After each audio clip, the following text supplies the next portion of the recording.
राहतोय आणि त्याचा खर्च शासन देत आहे, नाही तर बाहेरच्या संस्था डोनेशनच्या माध्यमातून देत आहेत, म्हणजे ते प्रतिपालकत्व नाही. काही ठिकाणी याचा अर्थ वेगवेगळा लावला गेलेला आहे. देशामध्ये वेगवेगळ्या ठिकाणी आम्ही गेलो तिथे त्यालाच फॉस्टर केअर म्हटलं.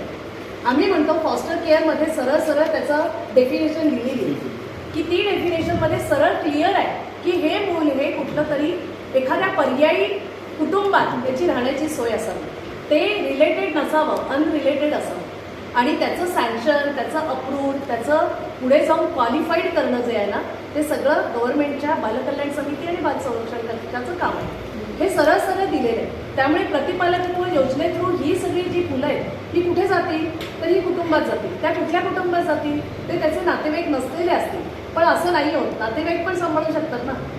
उलट ते जास्त काळजीने जर सांभाळत असतील तर त्यांचाही विचार केला गेला पाहिजे. त्याच्यासाठी किनशिप केअर असा नावाचा एक प्रकार आहे, ज्याच्यामध्ये नातेवाईकांकडे मुलांना सुपूर्द केलं जातं आणि त्यांनी काळजी घ्यावी, त्यांना बाल संगोपन योजनेचा फायदा दिला जातो. ॲक्च्युली तुमच्या दोघांच्या प्रश्नाचं उत्तर शॉर्टमध्ये असं सांगता येईल की फोस्टर केअर शब्दाचा प्रचारच झालेला नाही. त्याच्यामुळे हा जो प्रश्न आहे त्याला संख्या किती आणि पालक किती याच्यासाठी उत्तर म्हणून स्वनातनी हे जी यात्रा काढलेली प्रचार करायची ते आधी आपण समजून घेऊया.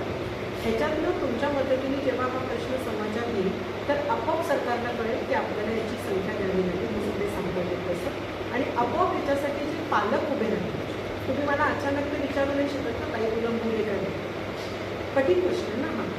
तर आपल्याला असं करायचं की आपण जेव्हा फोस्टर केअरचा प्रचार करू, प्रसार करू, आपोआप पालक सोसायटीचे उभे राहून आपल्याला स्वतः फोन करून विचारतील की हे कोण करतंय, कसं करतंय, याचे नियम काय वगैरे. तर आता पहिल्या 5 वर्षासाठी स्वनातनी असं ठरवले की पहिला सगळ्यात बेसिक आहे त्याचा प्रचार करणे. Sensitisation with the government, sensitisation in the society आणि सेन्सिटायझेशन विथ द चिल्ड्रन. त्यामुळे संख्या आत्ता आउट करणं डिफिकल्ट आहे. पण तुमची मदत अशी आहे की फोस्टर केअर म्हणजे एक्झॅक्टली काय, कोण त्याचा लाभ घेऊ शकतो, कोणती मुलं त्याच्यासाठी उपलब्ध असतात आणि त्याचे प्रोसिजर्स, एवढं जरी तुम्ही प्रचार आम्हाला घेऊन करू शकाल तर ती फार मोठी मदत आहे. प्रतिपालकत्व योजना म्हणजे सोप्या भाषेत सांगायचं झालं तर भगवान श्रीकृष्णाचं उदाहरण सगळ्यात सोपं आहे आम्हाला द्यायला, कारण ते तसं कठीण जातं नाही तर सांगायला. देवकी आणि वसुदेव होते कैदे, त्यामुळे मुलाची सुरक्षितता महत्त्वाची होती. त्यामुळे जर बाळाचं काळजी पहिली घेतली गेली नसते आणि त्याचा संरक्षणाचा विचार झाला नसता तर संसारिता मारलंच असतं त्यांनी. म्हणून त्यांना वाटलं की माझं मूल कशात कुठे सुरक्षित राहील, तर यशोदानंद हे सगळ्यात पहिले फॉस्टर पॅरेंट आहे. फॉस्टर केअर सर्व्हिस हा आपला अभियानाचा सब्जेक्ट आहे आणि ह्याला मराठीत प्रतिपालकत्व म्हणतात. की प्रतिपालकत्व म्हणजे त्याची प्रतिकृती ना, पालकत्वाची प्रतिकृती म्हणजे प्रतिपालकत्व, रेप्लिकेशन आहे. पण ते प्रतिपालकत्व, पालकत्वाचं रेप्लिकेशन आपल्या देशात नाही आहे. आपल्या देशात पालकत्वच आहे. त्याचं काय असणार आहे, प्रतिपालकत्व म्हणजे वेगळी काय संकल्पना असणार आहे, तर ती पालकत्वाचीच आहे, फक्त ती टेम्पररी पॅरेंटिंगची आहे. इथे परमनंट सोल्युशन म्हणून दत्तक विधानात विचार केला जातो, हे टेम्पररी सोल्युशन म्हणून याचा विचार केला जातो प्रतिपालकत्व योजनेतून. इथे 6 ते 18 वयोगटातली मुलं जाऊ शकतात. म्हणजे भगवान श्रीकृष्ण हा ताना गेलाय, बाळच गेला 1 दिवसाचा, पण तिथे 6 ते 18 वयोगटातलीच मुलं जाऊ शकतात, हे कायद्याने सांगितलेलं आहे. तेव्हा वसुदेव असा होता की तो चूज करू शकत होता आपले माझे पालक मी नाही तर कोण, पण आता ती नाही राहिलेली, आता कायदा आलेला आहे. तिथे सगळे जे काही आहेत की अबेंडंट चाइल्ड मोठ्या प्रमाणात येतात, पोलिसांकडे येतात, तुमच्या आमच्या सगळ्यांकडे येतात. जेव्हा आपल्याकडे समोर येतात तेव्हा लगेच आपण बालकल्याण समित्यांकडे जातो, बाल संरक्षण कक्षाकडे जातो आणि तिथे देतो, मग ते ठरवतात काय करायचं. पण या सगळ्या संबंधातलं प्रतिपालकत्व योजने थ्रू 6 ते 18 वयोगटातली मुलं जाऊ शकतात, एक तर हा विषय. दुसरा विषय मुलं मुली दोन्ही जाऊ शकतात, हा विषय. तिसरा विषय ते पालक कोण असतात समोरचे, तर ते पालक असे असतात की ज्यांच्याकडे 35 वय त्यांचं झालेलं आहे, वयाची 35शी झालेली आहे, असे पालक पुढे येऊ शकतात. एंड त्याचं सांगितलं नाही की किती म्हातारे कोतारे होईपर्यंत घेऊ शकतात नाही घेऊ शकतात, कारण याचं समाजात काही उदाहरणच नाही. त्यामुळे ह्याच्याविषयी काही असं होईल का तसं होईल का, ह्याला जर तरला काहीही अर्थ नाही. ती प्रत्यक्षात योजना राबवली तरच त्याच्यातल्या काय अजून ट्राय एरर्स आहेत हे आपल्याला समजते. आता मी जे स्वनाथ फाउंडेशनचे ब्रोशर आणलं आहे त्याच्यात आम्ही क्रायटेरिया पण दिलेला आहे. पालकांचा क्रायटेरिया काय, मुलं कुठली जाऊ शकतात याच्याबद्दलचा क्रायटेरिया सांगितलेला आहे.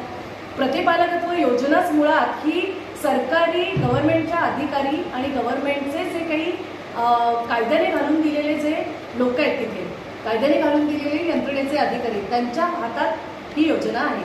ती राबवण्याचं जे काही किंवा ती सँक्शन करण्याचा जो पार्ट आहे तो सगळा कायद्याच्या अखत्यारीत जातो आणि गव्हर्नमेंटच्या अधिकाऱ्यांकडे जातो. म्हणजे प्रशासन विभाग जो महिला बालविकास विभाग आहे, जिमाबा येतं त्याच्यामध्ये येतं बालकल्याण समिती, त्याच्यात येतात बाल संरक्षण कक्ष आणि त्या ठिकाणची ज्युव्हेनाईल जस्टिस बोर्डचं काही प्रमाणात तिथे येऊ शकतात, कारण काही मुलं तिथून पण योजनेखाली जाऊ शकतात असे असतात. आणि बाकी सगळ्या ज्या NGOs आहेत, ज्या वेगवेगळ्या जिल्ह्यांमध्ये कार्यरत असलेल्या मुलांच्या हक्कांविषयी काम करणाऱ्या NGOs आहेत, या सगळेच इथे समाविष्ट आहेत या विषयात. आणि एखादं मूल जेव्हा संस्थेत दाखल होतं ते जेव्हा 0 ते 6 वयोगटातलं असतं, त्याच्यात तोपर्यंत काय म्हटलंय, कायद्याने म्हटलंय की त्यांचं दत्तक पालकत्व त्यांना मिळावं. समजा तर त्याचे आई वडील नसतील तर ना, आई वडील असताना नाही, जर ते लिगली फ्री झालं तर ते ॲडॉप्शनसाठी जातं. म्हणजे कायदेशीरदृष्ट्या त्यांना प्रमाणित केलं की हे एखाद्या कुटुंबात दत्तक म्हणून जाऊ शकतं, असं मूल दत्तकासाठी जातं. पण बाकी सगळी मुलं ही 0 ते 6 वयोगटातली जी दत्तकाला जात नाही आणि ज्यांचे काहीतरी छोटे छोटे विषय असतात, जसं यांनी सांगितलं की इंडिव्हिज्युअल केअर प्लॅन असतो, सोशल इन्व्हेस्टिगेशन रिपोर्ट असतो, असं सगळ्याचा परिणाम होत असतो त्या मुलांच्या डिसिजनवर किंवा त्याला कुटुंब मिळण्याच्या संबंधाचा. तर हा विषय जेव्हा 6 ते 18 वयोगटात ते दाखल होतात ते बालगृहात जातात. ते बालगृहात गेल्यानंतर सांगितलेलं आहे की ही 6 ते 18 वयोगटातली मुलं फॉस्टरिंगला जाऊ शकतात, जिथे एक आई आहे, जिथे आई वडील हे कैदेत आहेत, जिथे आई वडील हे एखादी आई कदाचित वेश्या व्यवसाय करते, तिचं मूल धोक्यात आहे ना, तिथे ती सांभाळच करू शकत नाही. अशा आईने काय करायचं, स्वतःकडे मूल ठेवायचं. तिच्यासाठी सांगितलेलं आहे की ती तिथे प्रतिपालकत्व योजनेत तिचंही मूल जाऊ शकतं.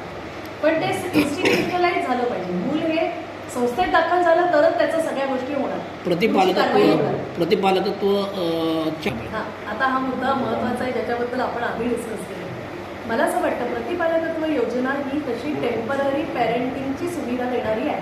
म्हणजे श्रीकृष्ण हा यशोदानंदाकडे टेम्पररी राहिला, तो परमनंट नव्हता राहिलेला, तो लगेच द्वारकाला जेव्हा मोठा झाला तेव्हा गेला. तसाच हा विषय चालतो. प्रतिपालकत्व योजनेतून सरकारने काय सांगितलंय, 18 वयोगटापर्यंत मुलांना मुलं म्हटलेलं आहे, त्याच्यानंतर ते सज्ञान होतात, त्याच्यानंतर त्या मुलांचा निर्णय, कारण ते सज्ञान झालेले असताना ते त्यांचा निर्णय घेऊ शकतात. त्यामुळे विषय कोणाचा केलेला आहे तर जन्मल्यापासून 18 वर्षापर्यंत मूल, या मुलांचा विचार केला आहे. त्यातले कुठले आपले येतात प्रतिपालकत्व योजनेत तर 6 ते 18 वयोगटात. आता मी जसं तुम्हाला सांगितलं तसं दुर्धर आजारांनी पीडित असलेले कॅन्सरचे पेशंट समजा आहे, एखादी आई आहे, वडील नाहीच आहे, एक आई आहे आणि ती पण कॅन्सरने पीडित आहे, काय करतील मुलं, तर ते येतील या योजनेतून. ते इन्स्टिट्यूशनलाइज होतील, त्यांचा सगळा आराखडा तयार होईल, त्याचा आढावा घेतला जाईल आणि त्यांच्या केअर प्लॅनचा सगळ्याचा आढावा घेऊन मग त्या मुलाचा विचार फॉस्टरिंगसाठी करता येईल. तर अशीच आम्हाला संख्या करता हवी आहे, आम्ही जी मागतोय सगळीकडे जाऊन. हे आता इथेच व्यक्ती बसलेले आहेत ज्यांना हा सगळा विषय माहिती आहे आणि मागे कुलकर्णी सर बसलेत, असे अनेक असलेले की ज्यांनी हा सगळ्याचा विचार करावा लागतो की कोऑर्डिनेशन कसं होईल.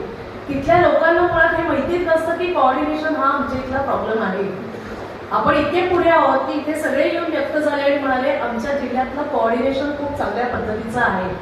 आता जर हे चांगलं आहे तर मग पुढे जावं लागेल की जसं आता संतोषजी पण म्हणाले की तुमच्या सगळ्यांच्या मनात हा विषय आला की कार्यशाळेचं आयोजन, कारण एवढं सगळं चांगलं आहे तर मग प्रॉब्लेम काय, मग प्रॉब्लेमचं सोल्युशन म्हणूनच काम झालं पाहिजे.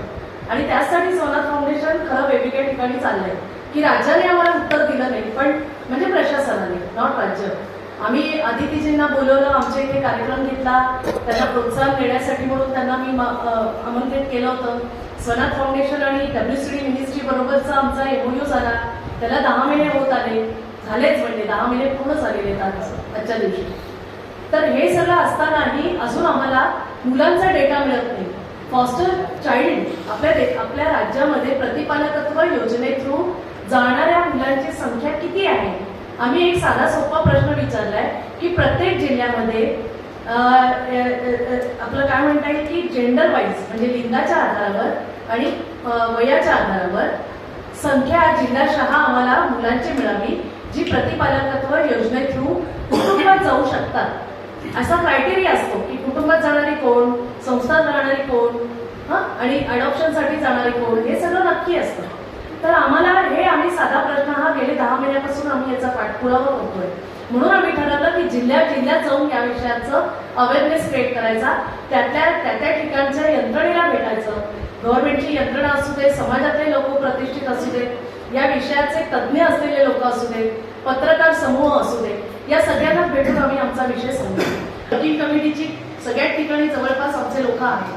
तर त्या ठिकाणी जाऊन आम्ही त्या जिल्ह्यामध्ये जिल्हा महिला बाल विकास अधिकारी असतील, तिथला बाल संरक्षण कक्ष असेल, तिथली बालकल्याण समिती असेल, या सगळ्यांनाच आम्ही आमची लेटर तयार केलेली त्यांच्या नावाची.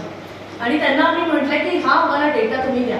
जर तुम्ही जिल्ह्याचा डेटा दिला तर मग राज्यात जायची गरजच नाही. तिथल्या तिथे जर आम्हाला उत्तर मिळालं, कारण हे बघा, जोपर्यंत बाळच माहिती नाहीत आम्हाला संख्येने किती आहे, तर आम्ही काय सांगणार आहे समाजात जाऊन? अहो द्या द्या द्या, अहो या पालक म्हणून पुढे या हे म्हणू, पण किती मुलांना द्या?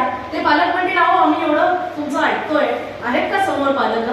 आम्ही तर करणार आहोत, आम्हाला प्रतिपालकत्व करायचंच आहे, पण तुमच्याकडे किती बाळ आहेत, कोणती ॲव्हिलिबिलिटी आहे, मुलं किती आहेत, मुली किती आहेत, सांगायचं काय?